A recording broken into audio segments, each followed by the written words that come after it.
That is the Brooklyn Queens Expressway, and this is the Riese Müller Tinker NuVinci. And the NuVinci is talking about this continuously variable transmission. It's kind of a planetary geared system in there. Instead of having steps, you just twist this little knob here, and the little guy, see, he's kind of climbing a hill, and then the hill flattens out. So that's like easy or hard gear. It does weigh a little bit more. It's like 5.6 pounds for that hub, because it's full of like some oil that helps it gain traction while it's shifting. It's a really interesting system, very cool. It's not going to interfere with your shifting the same way that traditional cassette and derailleur would. So that's what makes it unique and everything. I'm going to get into the other aspects, but just the belt drive, really clean and quiet versus a chain.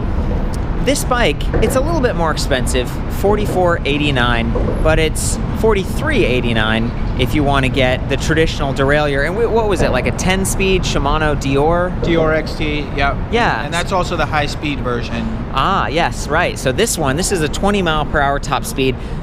I was calling it almost like a folding bike. It's compact. It's not the same kind of folding you might be used to, where the middle of the frame splits or, you know, kind of scissors in. But this stem here, which has adjustable height, you can see that there are the 5 different settings here to rise or lower. It actually pivots down, all the way down, or you have 3 different settings forward to back. We might look at that a little bit later. I'd love to get your help, but while we're doing a walk around, I want to call out this excellent rack.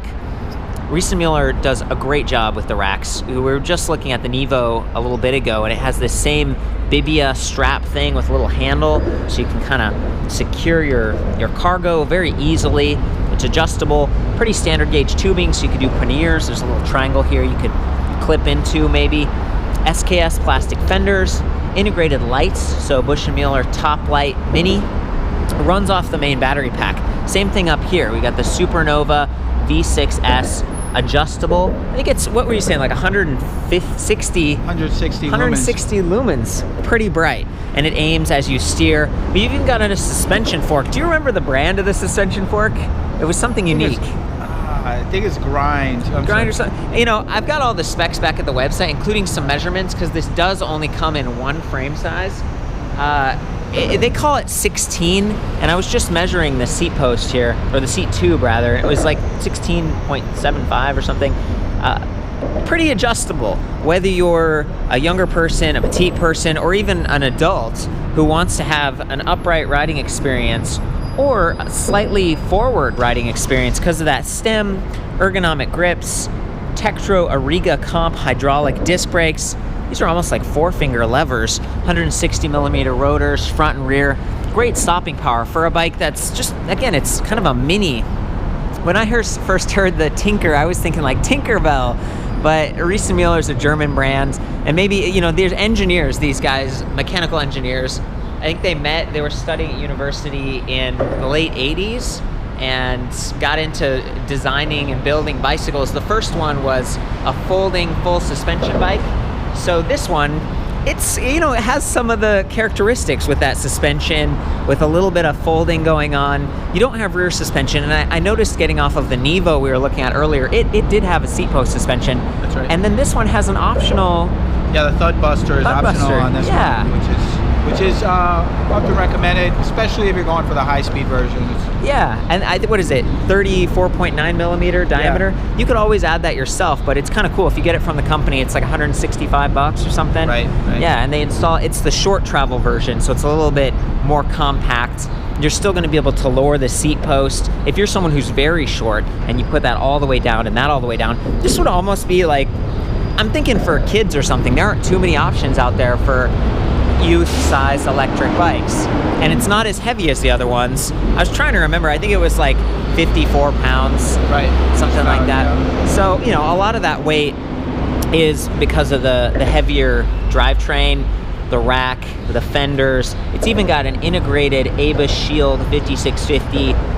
They call this a cafe lock. So there's a piece of metal, a bar that slips right through the spokes so people can't move the rear wheels. You literally have to pick up the bike and run away with it, which is possible. So, you know, still lock your bike up. That's keyed the same as the Bosch Power Pack battery. And here's the charger. This is really compact and lightweight too. It's about 1.7 pounds, 4 amps. You could probably just fasten that right on the rack in the rear. Of course, I'd recommend getting like a little trunk bag or maybe some panniers. I tend to wear my little gear bag on my backpack right there so that I can bring my cameras and things around. Yeah, just for comparison here, that battery can be charged on or off the frame, and it's got this little rubber cover, which is pretty nice.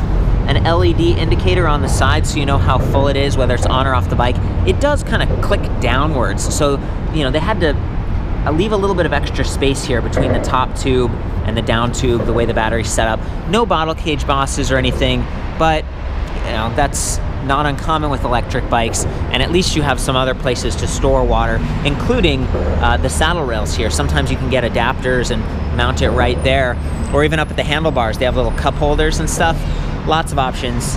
Pretty cool that they included a little bell. The display I want to get to in a minute.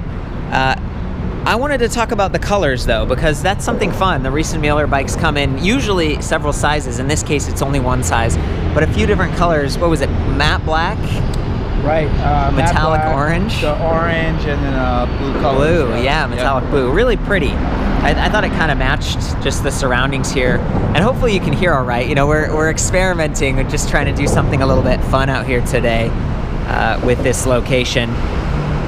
Coming back down here to the belt drive and just how all of this is set up, you really need purpose-built frames that can handle this. So you see here there's this sliding dropout, so you can actually tighten the belt, and the frame, it's coming from above and down. A lot of times otherwise you need to cut through the tubing so the belt would fit through.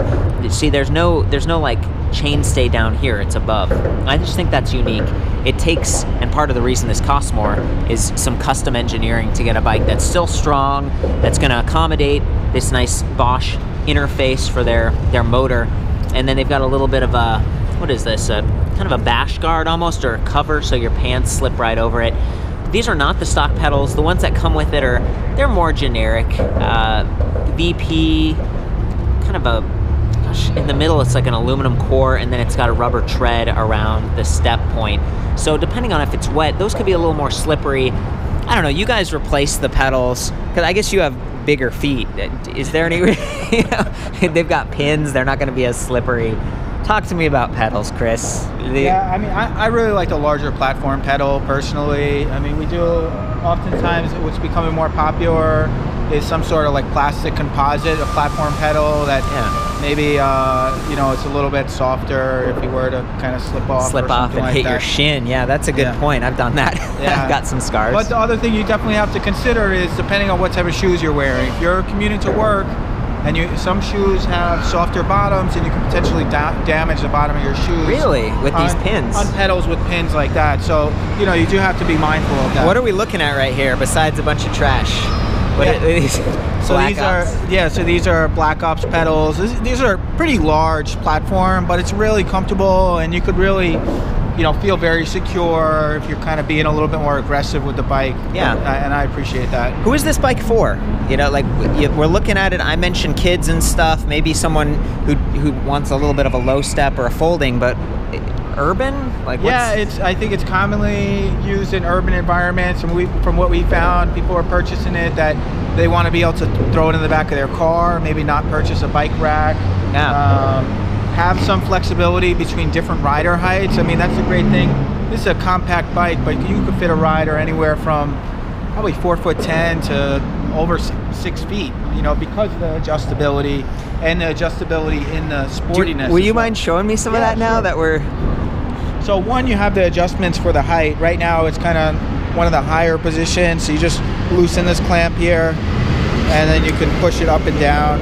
And you can even twist it a little, so it doesn't have to snap at each level. You can twist it and slide it easily. So if we lock that in that position, you also have this adjustment, which is particularly unique and something you'll really only find on the Riese Müller bike. So you have this adjustment with these clamps, you loosen up, and then here on this side, there's this kind of safety mechanism. Yeah. Even if these clamps were open, it wouldn't really move. But you can move this when it's in this position. This is a very sporty position. So if you want to be a little bit more aggressive position. Yeah, look at the reach. And then we have kind of the standard. Woo! Oh boy. My goodness. Emergency. Whoa, from both directions. Hopefully it wasn't a bike accident. Can't get a break over here. I have to say, this was Court's idea, by the way. Yeah. We were gonna go to a park. You know? It was gonna be beautiful. I was like, no, look at this. This is New York right here. Okay, so there's this pin. This is kind of the middle position, and then you have kind of this slightly back position, and then you also have this ability to fold it down all the way. And then if you wanted, what you can do is kind of twist the bars. So you can fold this down, and yeah, twist it like this. So, you know, like more compact. You know, yeah. If you remove the seat post, if you're putting it in the trunk of your car or something like that. You guys be the judge. Like, I don't know if this is really technically a folding bike, but I do think if you did that and then you put it in your closet, it would fit. Or in an elevator, or a lot of places. I tried to get the seat all the way down. It doesn't go, because this is really long. It's like 430 millimeter long seat post. Pretty decent saddle. This is the look-in Celly Royale. It's got a gel. Fun to actually look inside. Look at how nice all the cables are. Everything's internally routed. It's just a great... I really appreciate their design. So you can tell that they went the extra mile to do it all right. I'm going to jump in and hit the motor now. So we got the Bosch Performance Line CX. This is the high torque version. As Chris mentioned, you can get the Performance Line Speed. This would be an intense bike to be riding at, you know, up to 28 miles per hour if you opted for the other one. It does have great tires, Schwalbe Big Bend Plus, so they have Performance Line Green Guard, extra puncture protection, because changing flats on an e-bike is not a lot of fun. They're heavier. It does have reinforcement eyelets, nipples, just a sturdier build all around. Reflective sidewall stripes. You know, I mentioned the lights earlier. I think it's important to be seen when you're going a little faster. Even got reflectors up here, so they go the extra mile. Quick release on that front wheel, not on the back, because again, it has this NuVinci hub, and it's a little bit, they wanted to secure it, I think. Kickstand stays out of the way. Coming back to this motor here, if we look at it, right in here, there's a wheel speed sensor. So it's measuring, okay, is the bike actually moving? How fast are we going? There's the magnet right over there. And then the motor is measuring pedal cadence and pedal torque. It's sensing all three of those signals 1,000 times per second. That's crazy. It's really, really responsive, and you do notice. You compare this to some other bikes. When I ride and I watch the videos, when I'm editing, you can really see the chains, or in this case, the belts, starting and stopping super fast. It's awesome. You also get up to 75 Newton meters of peak torque, so it's quite capable. The website says, you know, 250 watt nominal, 350 watt nominal between these two different motors, the Speed or the Torque CX. It's plenty, and you peak out at like 500 plus, no problem climbing, especially on a bike with smaller wheels, so you get a bit more of a mechanical advantage here when it's turning. Of course, this is geared to be more comfortable at this gear range, and the 10 speed that we were talking about before, the Shimano GRXT, it's going to have a wider range to help you maintain those higher speeds comfortably. So they're both outfitted really well. I've enjoyed riding this around. The smaller tires wheel diameter you do feel the bumps a little bit more. You kind of fall into them instead of spanning them, but that suspension fork really helps, and I do think I might make the upgrade. We've also got ergonomic grips. These are from Ergon, the GP ones, and then back up here to the display. So this display is awesome. This is the Bosch Intuvia. It actually pivots forward and back, so you can reduce glare a little bit. You can remove it completely, like this, and I would probably do that if I was commuting to work. Take the battery off, take the display off, and then, whoop, I actually turned it on before it clicked. Now it's in place. You can interact with it using this button pad here on the left. And let's see, I want you to be able to see this all right. It is backlit. It seems like kind of constantly backlit with this dim blue glow. And the readouts include a 5-tick battery indicator, your speed, and then this little chart that shows different levels of assist. So I can arrow up Eco, Tour, Sport. Turbo is the highest. It's going to deplete the battery quickly, but you're going to get a lot more zippiness and climbing ability. And then on the right, there's a little power chart. We might see that when we ride a little bit later. And then in the middle, right now it's on range estimate, but you can cycle through using these I buttons. So with range, it's saying in turbo mode, based on your last 3 miles of performance and the battery capacity, you can go 12 miles. That's what it thinks. If we arrow down to sport, it goes up to 15 miles, 21 miles at Tour, and 40 miles at Eco. I spend most of my time in Eco and Tour. Eco helps to take off just the weight of the bike, and Tour feels zippy, it gets you there faster, and I'm able to maintain those higher speeds consistently and climb without, you know, breaking a sweat and stuff. So that's pretty cool. The other readouts, if I press that I button, include odometer, trip distance, clock, max speed, average speed, and trip time. So that's a good overview. I also think that being integrated with those lights, you just press it right here and they come right on. You don't have to worry about taking them off when you park. You don't have to worry about leaving them on after you've parked and having them die or having someone try to swipe them, because they can't. They're integrated. It would just break the light, which no one wins when that happens. So I think I've hit everything. Chris, do you have anything else to add before we hop on this and ride around? Yeah, I don't know. I think it's a great bike, and look forward. Let's take a ride. Yeah, let's do it. I appreciate your. Earlier we were talking about the Nevo, and there it is. Yeah. Right. So we've taken the two bikes out. There's a lot of similarity between these two, but the Nevo's slightly heavier, and it's got an even deeper step through cut right there, and of course it's not going to fold down as compact and stuff. So just wanted to give you a quick glimpse of that, and great work with the battery up on that rack. Let's do it. So it's a little bit loud, but I think you'll still be able to hear the motor going. I'm going to use the highest power level. Tends to be the zippiest. Okay.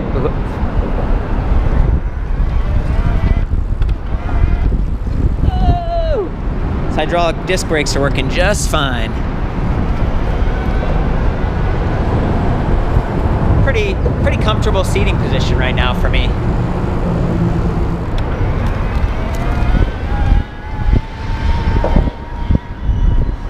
There's that power indicator. There's even a little shift recommendation that comes up.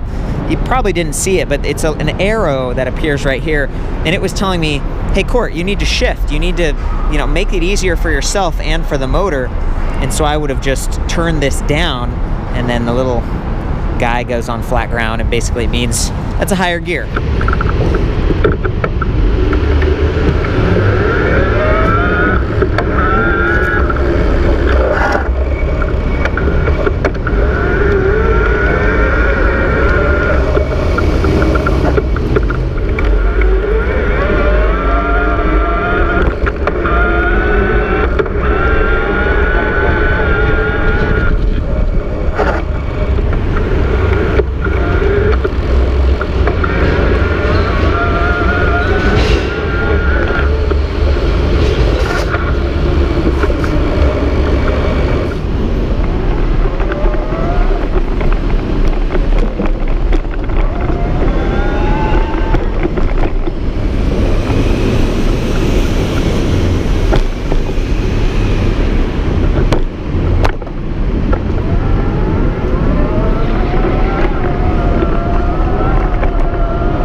For a second? Yeah.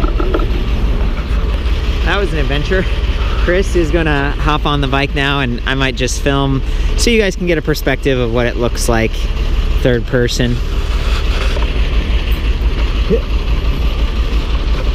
Oh boy. One of the cool things about this is you can shift at standstill. Chris had it in a really high gear because we were coming down that hill. So now I'm in a low gear. Looking good, man.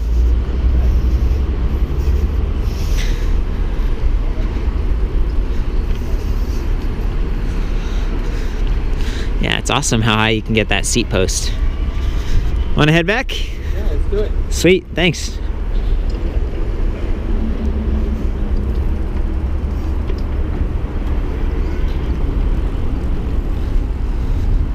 So we're back in the shop, and we were talking about accessories and stuff. Chris has a bunch, but Riese Müller makes some very specific accessories for the Tinker. Can you tell me about that, Chris? That's right. So they have two main cargo accessories for the rear rack. One is just kind of I don't have it here, but it's just a basket. Basically, it's about 6 inches deep. It's a plastic basket with a metal frame around it.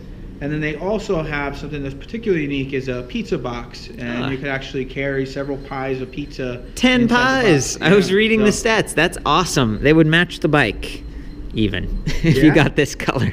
Right. So that's cool. Do you remember the prices on some of those? So I think the standard box is $77, and the pizza box is it's like 400 something. Yeah, but it's a pretty unique part. So nice, thanks, man. It's great to get that little bit of extra detail. Well, we had fun with this one. Sorry for all the sirens and stuff. Are you okay? Your ears I'm doing all right. I'm used to it. I mean, this is new to you, but this is like Zen. Sweet. Well, for the full write-up on this, including some of those other measurements and just all the specs and details, I'll see you back at ElectricBikeReview.com. Of course, have fun out there. Ride safe.